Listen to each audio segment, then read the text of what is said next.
Yes, all right. Welcome back to Kosi's Arsenal podcast. My name is Kosi, and we are still looking at Mikel Arteta's press conference reaction about that game, an emphatic win. So please do smash the like button because it really means a lot to me. And subscribe to the channel if you like Arsenal content and you want to get more of Arsenal content.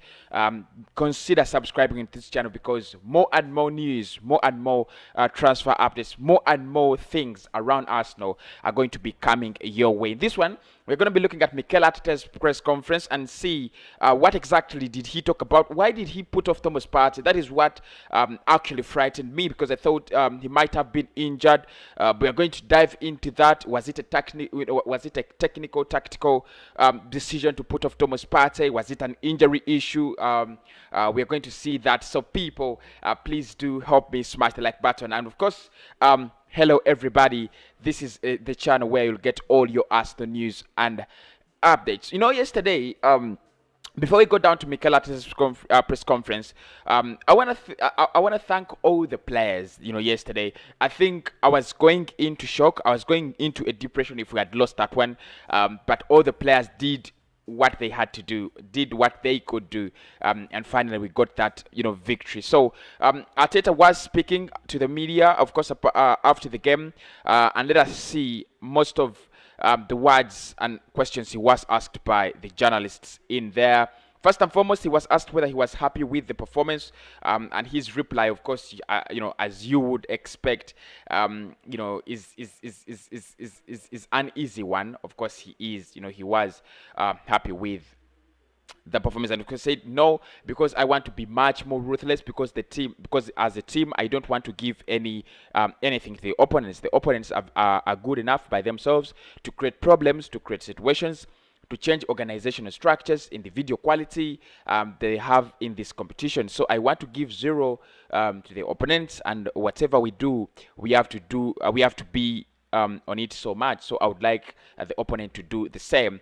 That's according to Mikel Arteta. And of course, the reason as why he speaks this or speaks about this is the fact that we gave away an easy goal. Dani Ceballos I don't know what he was trying to do, trying to turn in the midfield.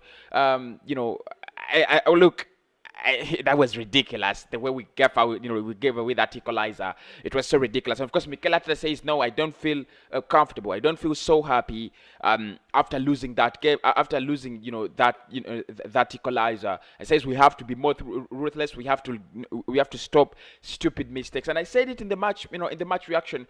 If you don't stop such stupid mistakes, if you don't stop, these ridiculous errors actually, they're always going to affect you in one way or the other. On the process, Arteta on the process said, sometime when you go through a progress like this, you have to be ready to go through these situations. I'm ready to do that, but again, knowing all the time where the risks and the rewards are. And if the rewards are not bigger, we should not take the risks. That's according to Mikel Arteta. On El Neni's performance, he says, "I'm happy for him because he's been training so hard to improve his shooting range with Roundy Steve." Okay, so now we know why Mohamed El Neni. Of course, he's fond of scoring these kind of goals. We've seen him score one against Barcelona in the Champions League. He scored two in the Europa League this season, and of course, I think he scored one in the Europa League. I think last season, part one, because last season he was out on loan in Turkey. But look, I think I don't know why he brought in Mohamed El Neni. I can't explain why he brought in Mohamed El Neni. I was actually fuming. I thought it was a ridiculous decision to bring on El Neni. But, that goal was a worldie. That goal was a beautiful one. Magnificent, shot. Brilliant one. Arteta on the game, he said, "I want to be so much more ruthless. And as a team, I don't want to give anything to an opponent. I am happy with the result, but I'm not satisfied with how we controlled the game." I'm a little bit... I beg to differ with Mikel Arteta. I am happy with the way we controlled the game. I'm happy with the way we played, but I'm not happy with the result because I think we could have done better. We should, it should have been more. Olympiakos is a team that had seen us as a threat. They had already accepted that they're playing a threat. and then we actually played into their hands and played, to be a little threat rather than a ruthless threat.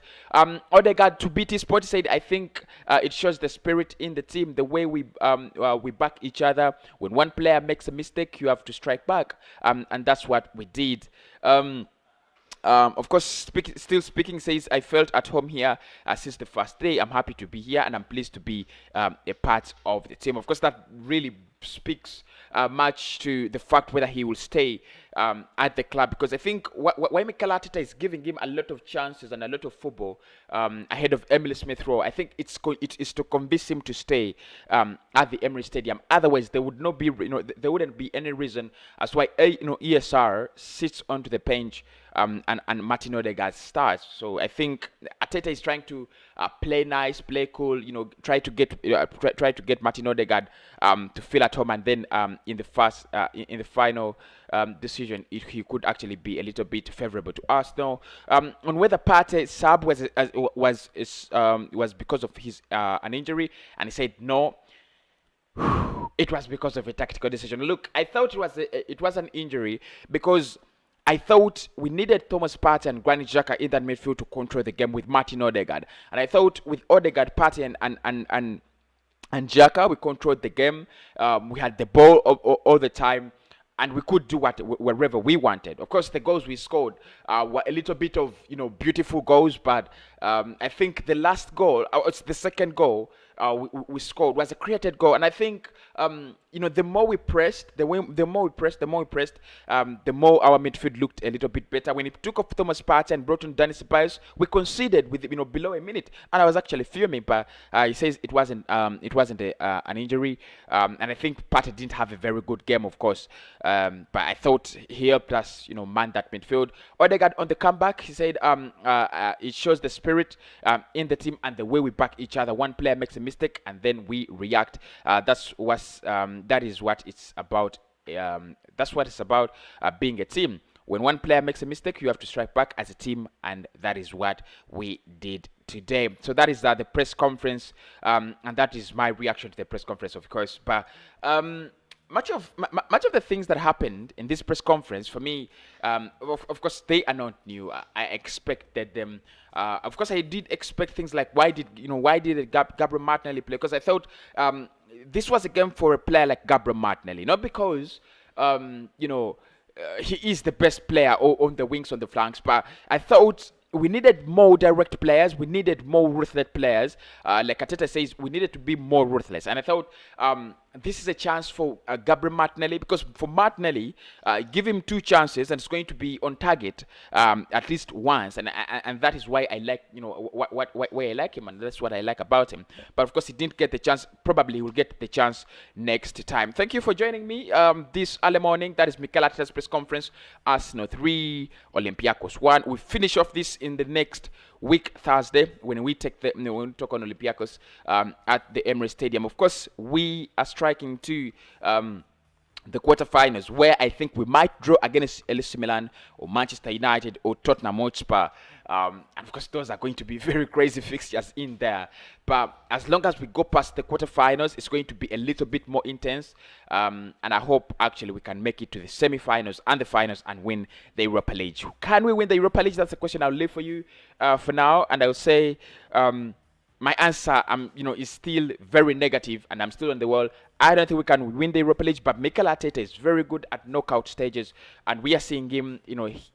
His masterclass is reflecting day in, day out. Martin Odegaard, brilliant. Emile Smith Rowe comes on, and I think he had a very good game. But can we win the Europa League? It's a big question, and I'll catch you soon.